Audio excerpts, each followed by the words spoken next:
ശ്യാമ, ഈ വയനാട്ടിലെ സേവാഭാരതി ചെയ്ത സേവനങ്ങൾ നമുക്ക് എത്ര അവരെ അഭിനന്ദിച്ചാലും മതി വരില്ല. പക്ഷെ അതിനെക്കുറിച്ചൊന്നും പുറത്ത് ആരും അറിയുന്നില്ല. സേവാഭാരതി ഒരുപാട് കാര്യങ്ങൾ അവിടെ ചെയ്തു. ദുരന്തത്തിൽ അകപ്പെട്ട ആളുകളെ അവരെ ആശ്വസിപ്പിക്കുന്നതിനായാലും അവിടുത്തെ രക്ഷാപ്രവർത്തനം ഏകോപിപ്പിക്കുന്നതിനായാലും ഒക്കെ അവർ മുൻപന്തിയിലുണ്ടായിരുന്നു. ഒരു ഘട്ടത്തിൽ അവരെ തടയുകയൊക്കെ ചെയ്തു. അവരുടെ പ്രവർത്തനങ്ങൾ നിന്ന് വിട്ടവർ പോകണം എന്നൊക്കെയുള്ള ഒരു നിർദ്ദേശമൊക്കെ ഉണ്ടായിരുന്നു. പക്ഷേ എങ്കിലും അവർ സുസ്ഥിരമായ രീതിയിലാണ് അവിടുത്തെ പ്രവർത്തനങ്ങളൊക്കെ നടത്തിയത്. അതിനെക്കുറിച്ച് പുറം ലോകം പക്ഷേ അതിനെക്കുറിച്ച് ചർച്ച ചെയ്യുന്നില്ല എന്നാണ് എനിക്ക് തോന്നുന്നത്. നമ്മുടെ മാധ്യമങ്ങൾ അവർക്ക് ഇത് കൊടുക്കില്ല, പ്രാധാന്യം കൊടുക്കില്ല. അവരെ മനഃപൂർവ്വം ഇവർ മാറ്റി നിർത്തും. അവരെ മനഃപൂർവ്വം മാറ്റി നിർത്തുന്നതിൻ്റെ ഭാഗമായതുകൊണ്ടാണ് അവരുടെ ഈ സന്നദ്ധ പ്രവർത്തനങ്ങളെക്കുറിച്ച് പുറത്ത് വരാത്തത്. അവിടെ എല്ലാ സന്നദ്ധ പ്രവർത്തകരും പ്രവർത്തിക്കുന്നുണ്ട്. പക്ഷേ അവരെക്കുറിച്ചെല്ലാം പുറത്തേക്ക് വാർത്തകൾ വരികയും അവരെല്ലാം ഈ മെയിൻ സ്ട്രീം മാധ്യമങ്ങളൊക്കെ പിടിച്ചു നിർത്തി അവരുടെയൊക്കെ ബൈറ്റുകൾ എടുക്കുകയും അവരുടെ ചെയ്യുന്ന രക്ഷാപ്രവർത്തനത്തിൻ്റെയൊക്കെ വിഷ്വലുകളൊക്കെ പുറത്തേക്ക് വിടുകയും ചെയ്യുന്നുണ്ട്. പക്ഷേ ഇവിടുത്തെ മാധ്യമങ്ങൾ മനഃപൂർവ്വം ഈ സേവാഭാരതിയെ കാണിക്കില്ല. പിന്നെ അവർക്ക് താല്പര്യമില്ല, അത് വേറൊരു കാര്യം. അവരതിൻ്റെ ഈ ക്യാമറയുടെ ഫ്രണ്ട് വന്ന് നിന്ന് ആരെങ്കിലും രക്ഷാപ്രവർത്തനം പിന്നെ ക്യാമറ ഓണാക്കി വെച്ചിട്ടുണ്ടെങ്കിൽ അതിൻ്റെ ഫ്രണ്ട് വന്ന് രക്ഷാപ്രവർത്തനം നടത്തുന്ന ഒരു സ്വഭാവം ഈ സേവാഭാരതിക്ക് ഇല്ല. ഒരു 1989 ഡോക്ടർ ജിയുടെ പിന്നെ ഹെഡ്ഗേവാറിൻ്റെ ജന്മദിനാഘോഷം, അതിൻ്റെ 100ാം ജന്മദിനാഘോഷത്തിൻ്റെ ഭാഗമായിട്ടാണ് ഈ സേവാഭാരതി പിന്നെ ഇതാകുന്നത്. അപ്പോൾ രാജ്യത്ത് ഏതാണ്ട് 602 ജില്ലകളിൽ ഇവരുടെ പ്രവർത്തനം ഉണ്ട്. അതും താഴെത്തട്ടിലാണ്, ഈ ഗ്രാമീണ ഭാരതത്തിലാണ് ഇവരുടെ പ്രവർത്തനങ്ങളെല്ലാം നടക്കുന്നത്. ഈ രക്ഷാപ്രവർത്തനം, സന്നദ്ധ പ്രവർത്തനം, അതുപോലെ തന്നെ ഈ വിദ്യാഭ്യാസ മേഖലയിലും പിന്നെ ആതുര ശുശ്രൂഷയിലുമൊക്കെ അവർ പ്രവർത്തിക്കുന്നുണ്ട്. ഇപ്പോൾ ഈ വയനാട്ടിൽ സംഭവിച്ചിരിക്കുന്ന ഒരു കാര്യം, വയനാട്ടിൽ സേവാഭാരതിയുടെ ഒരു വലിയ സംഘം തന്നെ അവിടെയുണ്ട്. സേവാഭാരതിയുടെ ഒരു വലിയ സംഘം തന്നെയുണ്ട്. നമ്മളിപ്പോൾ ഈ പിന്നെ ഇവിടെയൊക്കെ നമ്മൾ ഈ ട്രിവാൻഡ്രത്തൊക്കെ അങ്ങോട്ടും ഇങ്ങോട്ടുമൊക്കെ സഞ്ചരിക്കുമ്പോഴത്തേക്ക് പല സ്ഥലങ്ങളിലും സേവാഭാരതി ബോർഡ് വെച്ചിട്ട് അവിടെ ഈ സാധനങ്ങൾ കളക്ട് ചെയ്യുന്നുണ്ട്. കളക്ട് ചെയ്തിട്ട് ഇത് പിന്നെ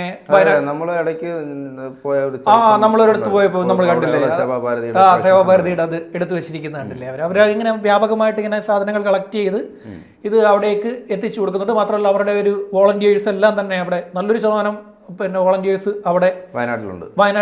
വയനാട്ടിൽ ഈ സംഭവം അറിഞ്ഞപ്പോൾ തന്നെ അവർ ഇവിടെ നിന്നും പോയിട്ടുണ്ട്. നമ്മുടെ ഈ പ്രളയ സമയത്തൊക്കെ വലിയ പ്രവർത്തനം ഈ സേവാഭാരതിയുടെ ഭാഗത്ത് നിന്ന് ഉണ്ടായിരുന്നു.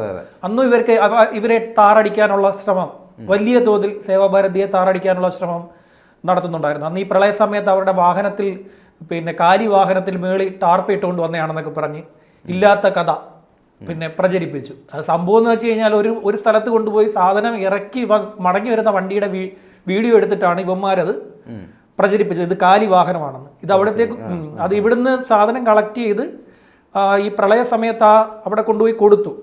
എനിക്ക് തോന്നുന്നു പന്തളത്തായിരുന്നെന്നാണ് എൻ്റെ ഓർമ്മ.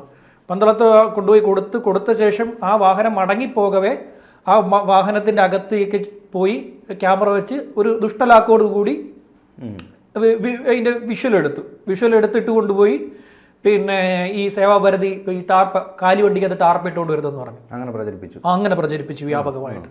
ഇപ്പൊ പക്ഷേ നെഗറ്റീവായിട്ടൊന്നും പ്രചരിപ്പിക്കുന്നില്ല. ഈ വയനാട്ടിൽ ഇപ്പോൾ അവർക്കെതിരെ നെഗറ്റീവായിട്ട് ഒന്നും പ്രചരിപ്പിക്കുന്നില്ല. പക്ഷേ നെഗറ്റീവായിട്ട് പ്രചരിപ്പിക്കാത്ത കാര്യം എന്ന് വെച്ച് കഴിഞ്ഞാൽ അവരെക്കുറിച്ച് എന്ത് പറഞ്ഞാലും നാട്ടുകാർക്ക് പെട്ടെന്ന് ഇത് തിരിച്ചടിക്കുമെന്ന് അവർക്കറിയാം. എന്തെങ്കിലും ഈ ഇല്ലാ കഥ സേവാഭാരതിയെക്കുറിച്ച് പറയുകയാണെങ്കിൽ അത് തിരിഞ്ഞു കൊത്തുവന്മാരെ. അത് നന്നായിട്ട് അറിയാവുന്നത് കൊണ്ടാണ് ഇവന്മാരിപ്പം സേവാഭാരതിയെ കുറിച്ച് ഒന്നും മിണ്ടാതിരിക്കുന്നത്. പൂർണ്ണമായും തമസ്കരിച്ചിരിക്കുകയാണ് എല്ലാ മാധ്യമങ്ങളും. എനിക്ക് തോന്നുന്നു ഒരു മാധ്യമം ഒഴികെ ബാക്കി ഒരിടത്ത് പോലും ഞാനിത് ഇവരെക്കുറിച്ചുള്ള വാർത്തകൾ കാണുന്നില്ല. നമ്മൾ ഈ വിഷ്വൽസ് ഒക്കെ കാണിക്കുമ്പോൾ വളരെ ദൂരെ ഇവർ നിൽക്കുന്നത് നമുക്ക് ശ്രദ്ധയപ്പെടുന്നുണ്ട്. എനിക്ക് തോന്നുന്നു ഇപ്പം ഈ സർക്കാർ ഇങ്ങനെ ഇത് പേരൊന്നും ടൈപ്പ് ചെയ്തുകൊണ്ട് വരണ്ട എന്ന് സർക്കാരിൻ്റെ നിർദ്ദേശം ഉള്ളത് കൊണ്ടായിരിക്കും അവരവരുടെ പേര് ആ ടീഷർട്ടിൽ എഴുതിയിരിക്കുന്നത് പിന്നെ കണ്ടിട്ടില്ല. അങ്ങനെ ഞാൻ അത് ഇവിടെയും കണ്ടില്ല. സാധാരണ അവരുടെ ഈ ഇടുന്ന ഷർട്ടിന് പുറകുവശത്ത് സേവാഭാരതി എന്ന് എഴുതിയിട്ടുണ്ട്. അവരെ തിരിച്ചറിയുന്നതിൻ്റെ ഭാഗമായിട്ട് അത് എഴുതാറുണ്ട്. പക്ഷേ ഇത് ഇത്തവണ അവിടെ നിൽക്കുന്ന ആരിലും അത് കണ്ടെത്തിയിട്ടില്ല. ഇപ്പോൾ ഒരു യൂട്യൂബറായിട്ടുള്ള ഒരുത്തൻ പിന്നെ സേവാഭാരതി ഇതാണ്ട് ഇപ്പോൾ അവിടെ ഇത് യൂണിഫോം ഒക്കെ ഇട്ട് വന്ന് ഇപ്പോൾ ഉണ്ടെന്നൊക്കെ പറഞ്ഞിട്ട് ഇത് കിടക്കുന്നതാന്നൊക്കെ പറഞ്ഞിട്ട് അതും ദൂരെ ഏതോ ഒരു മീഡിയയുടെ ദൂരെ ഉള്ള ഒരു വിഷ്വൽ അവൻ എവിടുന്നോ തപ്പിയെടുത്തുകൊണ്ട് വന്നതാണ്. അവിടെ സേവാഭാരതി ഉണ്ട്. സേവാഭാരതി ഇഷ്ടം പോലെ ഉണ്ട് അവിടെ. ആ ഏരിയയിൽ മുഴുവൻ. ജോർജ് കുര്യൻ അവിടെ കേന്ദ്രമന്ത്രി ജോർജ് കുര്യൻ ചെന്ന സമയം മുതലേ സേവാഭാരതിയുടെ പ്രവർത്തകരും അവിടെ ഉണ്ട്. അല്ല, അതിന് മുമ്പേ ഉണ്ട് അവർ. ഈ സംഭവം നടന്നതിന്റെ പിറ്റേ ദിവസം വൈകിട്ട് മുതൽ അവരുടെ ആൾക്കാർ അവിടെ ഉണ്ട്.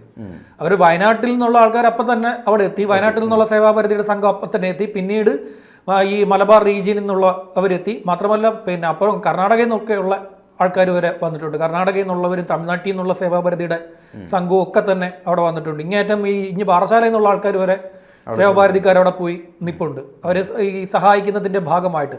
അവരിതുവരെ തെരച്ചിൽ നിർത്തിയിട്ടില്ല. അവിടെ പോയി ഈ പറയുന്ന പോലെ സന്നദ്ധ പ്രവർത്തനം എന്നൊക്കെ പറഞ്ഞ് അവിടെ പോയിട്ട് അവിടെ ചെന്ന് ക്യാമറയുടെ മുന്നിൽ കാണിക്കാൻ പോയ ചിലരുണ്ട്. എല്ലാവരും അല്ല, സന്നദ്ധ പ്രവർത്തകരെ ഞാൻ ഇത് ആക്ഷേപിക്കുകയല്ല. ചിലർ അവിടെ പോയിട്ട് റീലെടുക്കാനും ക്യാമറയുടെ മുന്നിൽ കയറി നിൽക്കാനും തള്ളാനും ഉന്താനും ഒക്കെ പോയി കുറച്ച് പേര് പോയിട്ടുണ്ടായിരുന്നു. അവരൊക്കെ ഇപ്പം ക്യാമറയുടെയൊക്കെ ഒരു ഈ പറയുന്ന പോലെ പൂർണ്ണസമയ വാർത്തയിൽ നിന്ന് ഇത് കുറഞ്ഞു തുടങ്ങിയല്ലോ. ഞാൻ പലപ്പോഴും പറയുന്നൊരു വാക്കാണ്, വാർത്തയുടെ പ്രാധാന്യം എന്ന് വെച്ചാൽ കുറച്ച് സമയം കഴിയുമ്പോഴത്തേക്ക് എന്ത് വാർത്തയാണെങ്കിലും മാറിക്കൊണ്ടേയിരിക്കും. മറ്റെന്തെങ്കിലും വിഷയം ഇവർക്ക് കിട്ടുമ്പോൾ മറ്റേതിൻ്റെ പ്രാധാന്യം, ഇപ്പോൾ ഷെയ്ഖ് ഹസീന വന്നപ്പോഴത്തേക്ക് മറ്റേതിൻ്റെ പ്രാധാന്യം കുറച്ച് കുറഞ്ഞിട്ടുണ്ട്. ഇനിയിപ്പോൾ പതിയെ ഇവരത് മറക്കും. പക്ഷേ സേവാഭാരതി മറന്നിട്ടില്ല, അവരവിടെ ഉണ്ട്. അവരിപ്പോഴും ഈ പറയുന്ന അവിടെ ആളുകളെ കാണാതായവർക്ക് വേണ്ടിയുള്ള തിരച്ചിൽ അവരവിടെ നടത്തിക്കൊണ്ടേയിരിക്കുക. ഈ ഇത്രയും ദിവസങ്ങളൊക്കെ കഴിയുമ്പോൾ മൃതശരീര ഭാഗങ്ങളൊക്കെ കിടക്കുന്ന സ്ഥലമാണ്. ഭയങ്കര ദുർഗന്ധം വമിക്കും. മനുഷ്യ ശരീരം കിടന്ന് അഴുകുകയല്ലേ. ഭൂമിയുടെ ഇടയ്ക്കും അവിടെ ഇവിടെയും തലയ്ക്കും മറയ്ക്കും ഒക്കെ ഈ പറയുന്ന പോലെ ശരീരഭാഗങ്ങൾ ഉണ്ടാവും. ഈ ശരീരഭാഗങ്ങൾ അവിടെ കിടന്നിട്ട് എന്ത് ചെയ്യുന്നു വെച്ച് കഴിഞ്ഞാൽ അത് ജീർണിച്ച് തുടങ്ങുമ്പോൾ അത് സ്മെല്ലായി തുടങ്ങും. പിന്നീട് ഇതിൻ്റെ ഒരു വലിയൊരു പ്രശ്നം എന്ന് പറയുന്നത്, മനുഷ്യ ശരീരമാണെങ്കിലും നായ അത് കടിച്ചു വലിക്കും. നായ ഈ പറയുന്ന മനുഷ്യ ശരീരത്തെ കയ്യിൽ കെട്ടിക്കഴിഞ്ഞാൽ നായ അത് അഴുകി ജീർണിച്ച് കിടന്നാലും അതിനെ കടിച്ചു വലിച്ചളയും. നായയ്ക്ക് അങ്ങനെ ഒരു പ്രത്യേകതയുണ്ട്. അത് അങ്ങനെ ഒരു പ്രത്യേകതയുണ്ട്. അപ്പോൾ അങ്ങനെയൊക്കെയുള്ള സംഭവങ്ങൾക്ക് വിട്ടുകൊടുക്കാതിരിക്കാൻ വേണ്ടി സേവാഭാരതിയുടെ പ്രവർത്തകർക്ക് പ്രത്യേകം നിർദ്ദേശം നൽകിയിട്ടുണ്ട്. അത് ഒരു കാരണവശാലും ഒരു മനുഷ്യ ശരീരവും അങ്ങനെ ഒരു നായയെ കടിച്ചു വലിക്കുന്ന ഒരവസ്ഥയിലേക്കൊന്നും എത്താൻ പാടില്ല എന്നുള്ളൊരു നിർദ്ദേശം അവർക്കുള്ളത് കൊണ്ട് അവരിപ്പോഴും അത് എന്താ പറയുക, രാപ്പകൽ വ്യത്യാസമില്ലാതെ അവരോട് ഇതിൻ്റെ ഭാഗമായി തിരച്ചിൽ നടത്തിക്കൊണ്ടേയിരിക്കുകയാണ്. ഇത് നമ്മുടെ ഈ ക്യാമറകൾ തുറക്കുന്നില്ലെന്നേ. നമ്മുടെ ഈ മീഡിയക്കാരുടെ ഇവിടുത്തെ ഈ പറയുന്ന മാധ്യമങ്ങളുടെ ക്യാമറ സേവാഭാരതിക്ക് നേരെ ഓപ്പൺ ആവില്ല. അവന്മാരുടെ ക്യാമറയ്ക്ക് അങ്ങനെ ഒരു പ്രത്യേകതയുണ്ട്. അവന്മാരുടെ ക്യാമറ സേവാഭാരതിയിലേക്ക് ഓപ്പണായി പോകത്തില്ല. അല്ലെങ്കിൽ അവന്മാർ ബാക്കി എല്ലായിടത്തോട്ടും പോകുള്ളൂ. ഈ നാട്ടിലെ സർവ്വ പ്രശ്നങ്ങളിലും എന്താ പറയുക, എന്തിൽ വേണമെങ്കിലും അവന്മാർ കൊണ്ടുപോയി ഓപ്പണാക്കി ക്യാമറ ഇതാവും. പക്ഷേ ഈ സേവാഭാരതിയിലേക്ക് അവന്മാരുടെ ക്യാമറ ഒരിക്കലും ഫോക്കസ് ആവില്ല. അത് അവന്മാരുടെ അജണ്ടയാണ്. അവന്മാരുടെ അജണ്ടയുടെ ഭാഗമാണ്. ഇവന്മാർക്കെല്ലാം ഒരു അജണ്ടയുണ്ട്. ഇവന്മാർക്കെല്ലാം നല്ല ഈ അജണ്ട വെച്ചാണ് ഇവന്മാർ പെരുമാറാറുള്ളത് എല്ലാ കാര്യത്തിലും. മാധ്യമങ്ങളെന്ന് മാത്രമല്ല, മാധ്യമത്തിനൊരു അജണ്ടയുണ്ടാവും, മാധ്യമപ്രവർത്തകനും അജണ്ടയുണ്ടാവും. എത്രയോ അജണ്ടയുള്ള മാധ്യമപ്രവർത്തകരുണ്ടെന്നറിയാമോ?